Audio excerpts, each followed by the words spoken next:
Good morning to all the members of the media.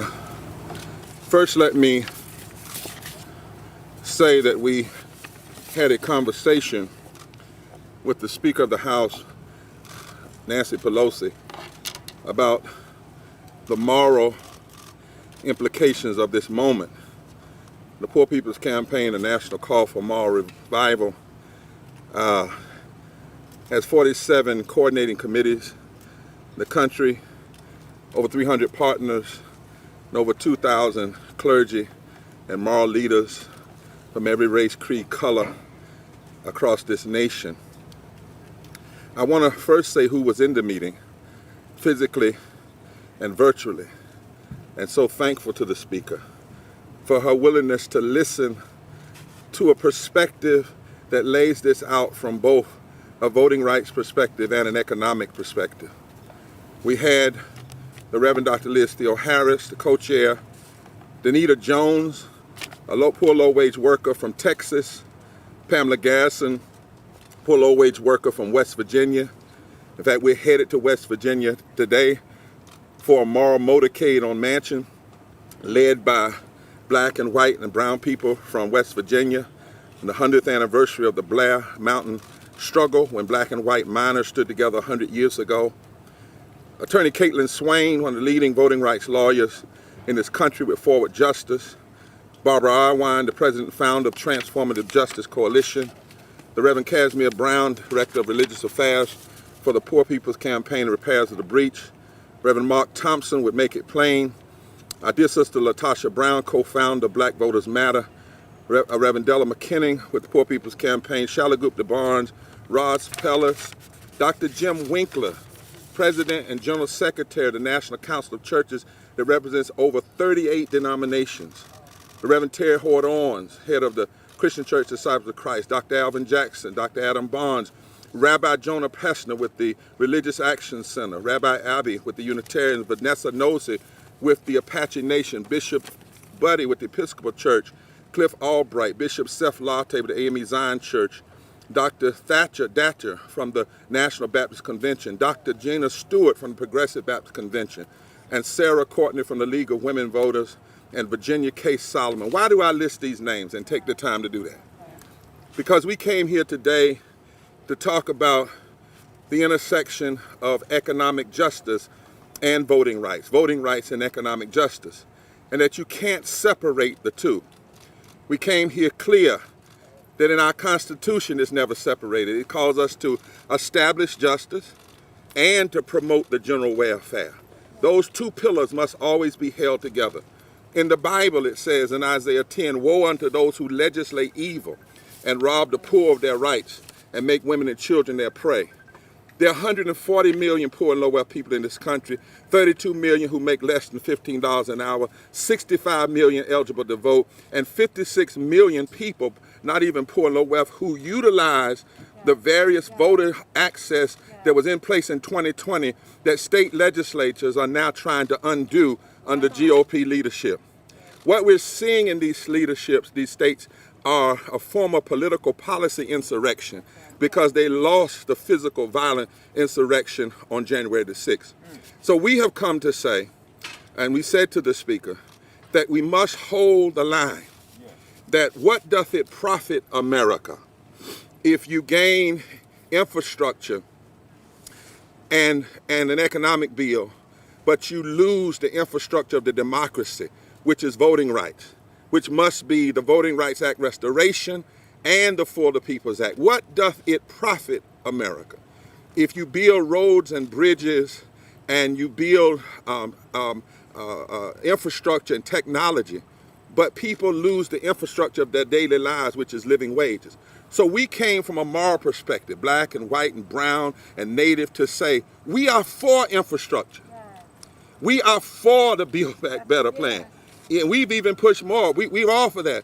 But we are asking the House and this Speaker, who has been so clear on the issues, to hold the line. Yeah. To say to the Senate, you cannot use the filibuster to be a modern day form of interposition and nullification. Well, Dr. King denounced that 58 years ago at the March on Washington, interposition and nullification. Right. And we need to have all of this. So hold the line and say on the behalf of poor and low wealth people who will be hurt. These voting rights suppression bills are not just hurting black people. It's hitting black people. It's hitting brown people. It's going to hit Asian people. It's going to hit Native people. It's going to hit disabled people. And they're going to hurt poor and low wealth people. And so we saw a historic passing of the Voting Rights Restoration Act, but it can't die in the House. We've got to have it passed in the Senate. But even with that bill, we still need the For the People Act to get this corporate money out of the elections so that people live by the Constitution and not by the whims of corporations. We must still have the For the People's Act that protects the access to the ballot that 56 million Americans used in the last election. And we must have $15 in the union. And we know, lastly, that oftentimes in D.C., they tell us separate the issues. Problem is, when you're in the streets, when you're poor and low wealth, you can't separate the issues. You got to vote and you got to eat. You need to vote and be able to pay for medicine. You need to be able to vote and afford a house. And in this country, there's not a county where a person working a minimum wage job can afford a basic 2-bedroom apartment. In the historic opportunity to say, we said this from the ground up, to work with the Senate. And the Senate has to work, but you can't get, we said, please, Madam Speaker, please, members of the House, please, Black Caucus, please, Progressive, you can't get all the economic infrastructure and then leave infrastructure of our democracy in peril, which is voting, and the infrastructure of our daily lives, which is living wages and social and economic uplift. That is why we came in all of our diversity to be here today, and that is why, Madam Speaker, we are so thankful to you. Continue to fight. What doth it profit America if it gains infrastructure and gains a bill but loses its soul, the soul of people's economic livelihood? And Madam Speaker, we've heard you say 1,000 times, we have a democracy if we can hold it. Hold the line, Madam Speaker. Let me welcome our Speaker, Nancy Pelosi, to the mic. Thank you very much, Reverend Barber, and thank you to all of the folks that you acknowledged who were present in person and by Zoom in our conversation earlier today. I welcome the comments that you have made about policy and the connection between voting rights and policy progress for the people. I do not get involved in rules in terms of the Senate and the rest, but I do hope that we can make sure that we have success in saving our democracy, which I do believe is at risk in terms of the legislation that is being passed across the country now. 20 bills enacted into law, hundreds more introduced to undermine our democracy. Dr. King talked about nullification all those years ago, and now this legislation they're putting forth, or actions they're taking, for example, in Georgia, to nullify the results of the election. It's so, again, undermining of our democracy. You wonder how they think they can get away with it. Well, we cannot let them get away with it. Let me just say my why. I came to Congress for the children. My husband and I have 5 children, and it just was intolerable to me to, as I raised our children and seeing the needs that kids have, that 1 in 5 children in America lives in poverty and goes to sleep hungry at night. So the Poor People's Campaign is a campaign about the children. So that's one of our connections. I also came here and took an oath to protect and defend the Constitution, and every single day we make a pledge to the flag for liberty and justice for all. That's right. Justice is the overriding word here. And the connection between H.R. 1S1 and H.R. 4 and policy is a very direct one, as Reverend Barber said, but also as Dr. King professed and acted upon. I do believe that one of the most significant ways we can improve the quality of the air our children breathe, the safety of the water they drink, the safety of their neighborhoods, by stopping gun violence. The list goes on, is accelerated by stopping the big, dark money that is suffocating the airways in our electoral system in our country. That's right. Hence, we must pass H.R. 1S1, whatever the name they give it in the Senate. So I thank the Poor People's Campaign, because as many of you have heard me say again and again, President Lincoln said, public sentiment is everything. Yes. With it, you can accomplish almost everything. Without it, practically nothing.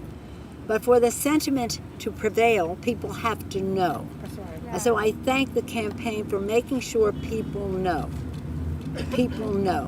that what the choices are we have here now are about the children. That's right. The children of America and their families have never had as much leverage in the legislative process as they have now. Thank you, President Biden, for putting forth a budget that gives the leverage not to the rich, but to the children. And we must keep that leverage. And we must keep faith with the people who sent us here. In our appeal to the public for the people, we said we would lower the cost of health care costs by lowering the cost of prescription drugs. We would have lower health care, bigger paychecks by building the infrastructure in a green way. And third, that we would have cleaner government, which is essential to the two above. Yesterday in the House, when we passed the resolution that moves the president's budget forward, I addressed all of those three things.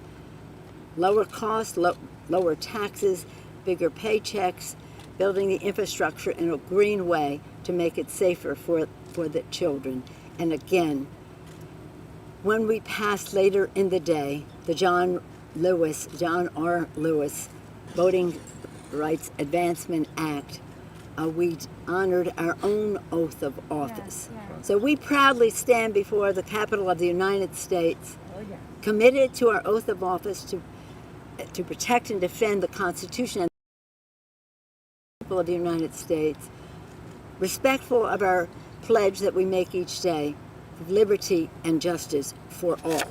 And we have a moment, a transformative moment, thanks to President Biden, a transformative moment to do something so big for the children, for the women, to build back better for the families of America. It's a pretty exciting time, and the next few weeks on how we get the reconciliation bill in sync with the Senate, respectful of the approach they have to take, so that we can, again, just in a timely fashion, for the people, build back better. And now it is my privilege to yield the floor to Dr. Liz Theoharis. She is a remarkable leader, Yes, a reverend. that's right. She's a reverend. And every time she speaks, we're inspired. She gives us hope. She has knowledge and judgment, and she has been a force for mobilizing the outside. Whatever we can do internally with maneuvering and persuasion is greatly enhanced by the outside mobilization. Thank you for People's Campaign for your leadership in that regard. I welcome. Now, were you going to introduce her or am I introducing? I'll yield the floor. I think I'm introducing. I yield the floor to Liz. I did want to say, Madam Speaker, that as Liz comes, we have two poor, low wealth persons we want the media to hear from. You know, a lot of times you hear from people talking about people. One's from Texas, an African-American woman. One's from West Virginia, white, and a miner's daughter. And we need to hear that. And we want you to hear from Latasha Brown of Black Voters Matter. We can have so many voices. But this is critical. 55% of poor and low wealth voters voted last time for the current administration. There's 65 million poor and low wealth voters in this country. 1/3 almost of the electorate. We can no longer ignore that block. So whatever we talk about has to be talked about in terms of race and class and morality, not just a limited conversation. What we see happening in this country is not just Jim Crow, it's James Crow Esquire. It's an attack on the fundamentals of this democracy across the board. And that's what we want to make sure. And then lastly, we wanted to say, Madam Speaker, Our great prayer, one of our prayers, and we said this to the Speaker, she said she can't determine the executive branch does, and since she's in the House, however, has this power right now to hold the line. And we pray, Mr. President, because much of what we've seen in these bills, the Poor People's Campaign has pushed for that and more. But we pray that the President will also sit down with a group of diverse moral leaders, like the Speaker did this morning, and impacted people. We pray that the President will go to Texas and go to Arizona and go to West Virginia and then call up the Speaker and say, can I come to the well of the Congress? This is your FDR moment, your LBJ moment, and lay out for America these three infrastructures. That it's not about the Democratic Party surviving, the Republican Party surviving, but about America surviving. So Dr. Liz Theo Harris, come on and share with us, and then if we'll bring on Danita, first Pam Garrison and then Danita afterwards. Today, deeply honored to have been in an important meeting like this at such a time as this. Yes. We are witnessing the largest attack on our democracy since the first Reconstruction after the Civil War.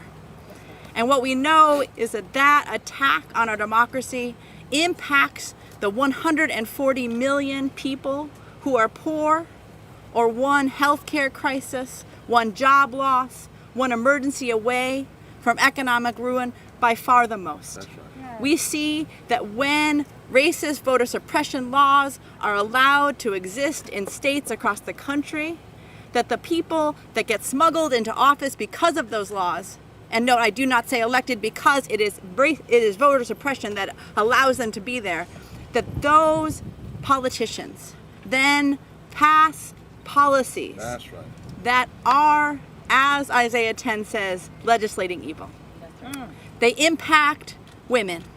They impact children. That's right. They impact the poor of all races. And they impoverish this great democracy that we are living in. And so we come today saying, indeed, we have to connect these issues. That we are for the John Lewis Voting Rights Restoration Act. That we are for the People Act. That we are for $15 minimum wage in a union. And we are for policies and reconciliation bills and infrastructures that lift from the bottom so that everybody can rise. Right now, we're living in a moment of opportunity when it does not have to be this way. Does not have to be. People can come together, organize together, and realize a living standard that can raise everybody up. The idea that we can't do better than this, that there is scarcity, that we can't simply afford this, is a lie.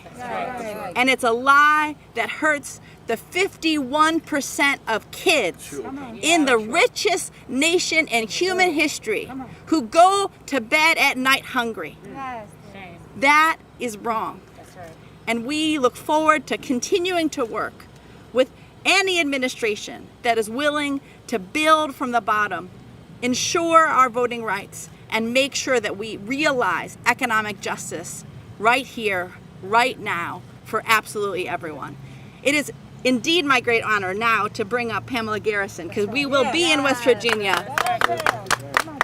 organizing a moral motorcade on Senator Manchin, calling out him that he can do better, as the people have put him in office to do. So Pamela Garrison, you are an inspiration. Thank you so much for your leadership. What doth it profit America if we hold on to a filibuster and lose our children, and lose our workers, and lose our voting rights? Hello everyone, my name's Pam Garrison, and I'm Tri-Chair of the West Virginia Poor People's Campaign. I'm a low-wage worker, I'm a mother, and I'm a grandmother.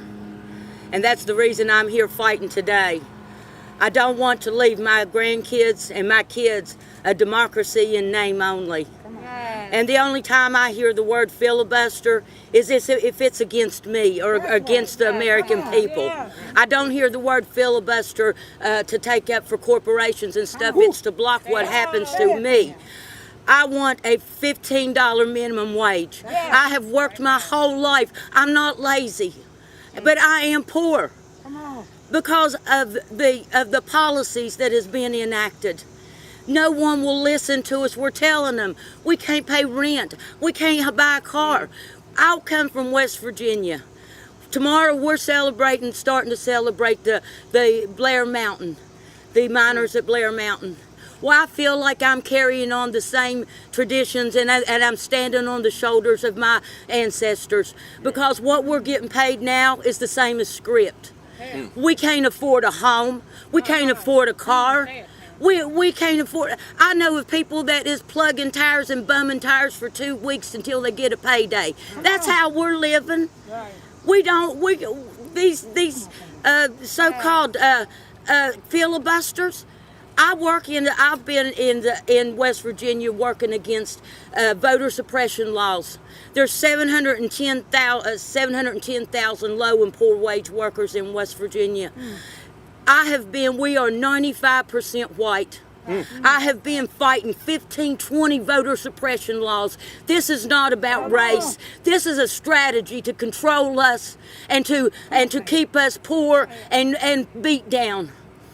And so thank you, Miss Pelosi, for listening to me, because my representatives aren't. That's the reason I'm in the streets, trying to get them to listen. We're hurting.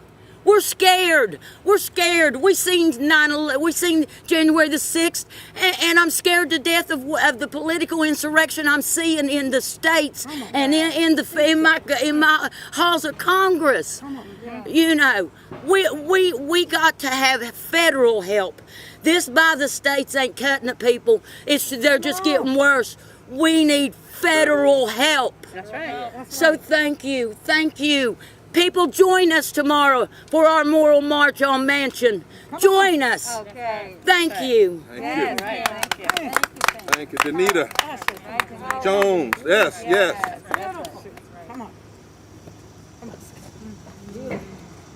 Thank you, Speaker Pelosi, for taking the time to hear me, taking the time to hear us. And to the media, I want you to take your time to truly hear me. I'm from Texas, and our elected officials fled Texas to stop a voter suppressive bill that's so suppressive. Me, not even being disabled, will have to choose whether I want to pick my child up from daycare to avoid a penalty or to vote. They're trying to take away our drive-through voting because it's done so well. Yes. Because it removed a lot of the snakes that are in the grass. Uh-oh, there you get it. I'm here today because you all need to truly hear us. Yes. This is not for show. My life, my children's lives, and those that are Texas residents are at stake. We have elected officials that are fighting to suppress my vote, but are doing nothing for those of us who lost loved ones in our snowstorm. My God. My God. We have those who are trying to prevent us from having $15 a minimum wage, but are encouraging us to pay the energy companies that didn't provide energy Jesus. during the snowstorm. Yes, sir. That's it. That's it. These are what the people of Texas are wanting. We don't want special session after special session to take our rights to vote. That's right. That's right. We want a special session to expand health care. That's right. That's right. We want a special session to increase the minimum wage. That's right. We want a special session to penalize the energy companies that left us out to die. Yes. But we don't get that special session because those energy companies donated to the GOP. Wow. We don't get that. Understand, Texas PPC, the PPC, we elected individuals to represent us, we, the people. I don't see this here. I applaud the Democrats that ran and fled their homes and their families to fight for my right to keep my right to vote and everyone else that's affected. That's right. But it can't stop there. Can't stop. They came here because we need federal help. That's right. That's right. That's right. Because we can't do it on the state level. They won't do it. You won't even address it. We have a governor that receives the most absolute best care after his COVID diagnosis. But I can guarantee you I won't. I can guarantee you that. We're struggling. We're tired. They want you to think that it's just the black people complaining. That's right. It is not. It's not. Because there was races of all of us for 3 days marching from Georgetown, Texas to Austin. Wow. And I can tell you as one of them, I didn't march to sit on my ass. That's right. I marched because you need to hear what's happening in the States. That's right. That's right. Not what they're telling you. Not what they're telling. You need to hear from the people what is going on. Yeah. We can control the narrative. And we need you to do that. Do your job. Hold the line. Hold the line. Hold the line. In the House, hold the line. We're going to have LaTosha Brown, our dear fighting sister, and then Attorney Caitlin Swain is going to come, and Barbara's going to stand beside her. They're going to talk about, from a legal perspective, why we have to have all of this and not some of this. You know, we talk about we want to hear the people speak, and we do, but the people did speak. In 2020, what we had is we sent a message loud and clear that we wanted an agenda that centered people. And as a result, people came out in record numbers. And as a result of that, what we're seeing is a backlash of we're being punished because people actually participated within this democracy. And so we actually have to deal with this. We want to commend Speaker Pelosi of your leadership, of your vision, of hearing the people loud and clear. We want you to use the power the people gave you. And we're assuring her that we want you to hold the line on this infrastructure. We can't talk about physical infrastructure in this country, and we allow the democratic, the political infrastructure to collapse. And so because of that, we want you to hold the line. And if you hold the line inside the house, we got you in the streets. That's right. And so it is really important for us to recognize that this is a serious, critical moment for us. That we talk about people who showed up to vote last year, right? We know that black women actually helped make the base of the Democratic Party. Yet 68% of black women are low-wage workers right now. And so we have to really recognize that in this moment, we gave the power to you. Use it, Madam Speaker. We've given you, maybe I'm being prophetic or something. So, but at the end of the day, what we think is really important is that we want to send a message loud and clear that we are urging you, we're urging the members of the House, we're urging all the elected officials, we're urging President Biden that we desperately need not just a physical infrastructure that would take care of the roads and the buildings when the people are under attack. And so in that, we're asking you to stand with the people. Use the power that the people have given you. We're actually so serious about this in the summer protest that even on this Saturday, we're going to be at the Lincoln Memorial. Come and join us at the Lincoln Memorial so that we can talk about and lift up these issues and talk about how serious we're going to be resistant, we're going to be resilient, because we see America where every single citizen is treated with dignity and respect, and that our rights are protected, that we're not punished because we're using the rights that the Constitution gave us. So we're asking you again, just hold the line. Hold the line. Hold the line. Hold the line. Attorney Caitlin Swain, and on Saturday's Good Trouble at the Lincoln Memorial. Right. And if some folk out there, whatever banner you on, get into battle. But you can welcome to that banner, right? At the Lincoln Memorial. Good morning. My name is Caitlin Swain. I'm a voting rights attorney with Forward Justice in North Carolina. Today, you heard from the speaker that she is going to keep faith with the people. And what we have learned in North Carolina is that when you keep faith with the people, and when you hold the line, we will win. We will not just win against the backlash. We will experience expand the we in we the people and generationally change our democracy for generations to come. I come to you today from North Carolina with good news for a change. On Monday, on just this Monday, we were proud to be the attorneys representing the Second Chance Alliance in North Carolina in their historic victory, restoring the right to vote to more than 56,000 people in the state of North Carolina who are currently on community supervision.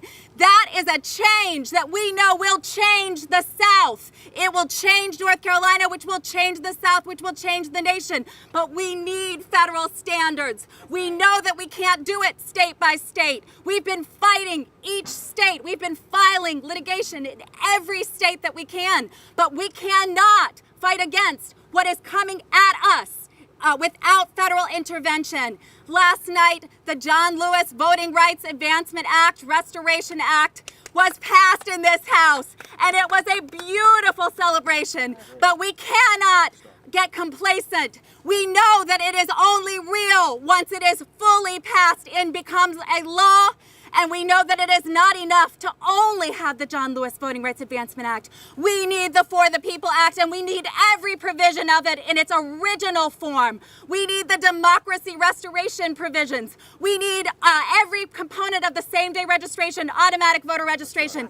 We cannot dilute these bills. No. The people have represented across this country that they are keeping faith with our Constitution, that they are keeping faith with our democracy. And now we know that this Congress can keep faith with them. Thank you very much. Thank you.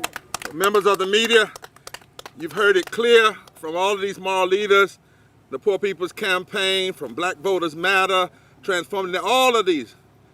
Here's the agenda. Hold the line and hold it together. End the filibuster. It cannot be used as a modern day interposition and nullification. That's right. Pass the For the People's Act fully that John Lewis wrote now. Pass the Voting Rights Act restoration that is written in his name now. Pass $15 of living wage and lift those 32 million Americans who make less than living wage, who saved us during the pandemic. Yes. They went to work, they got infected, they got sick, they died. Yes. Some of them died. Yes. And we call them essential.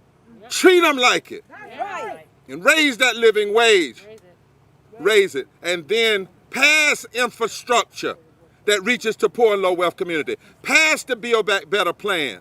But do it all, not some of it. It can be done. This is the time. Madam Speaker, we thank you so much for coming and listening and hearing the moral cries from denominational leaders and activists. We know you got to run because you're always running to run for justice. And so we thank you. And our word to you, as Latasha has given us our theme, hold the line in the house, and we'll hold the line in the street. That's right. Liberty and justice for all. Liberty and justice for all. Are there any questions from members of the media? If there aren't, God bless you. See us in West Virginia, and then see us at the Good Trouble rally on Saturday at the Lincoln Memorial. God bless you.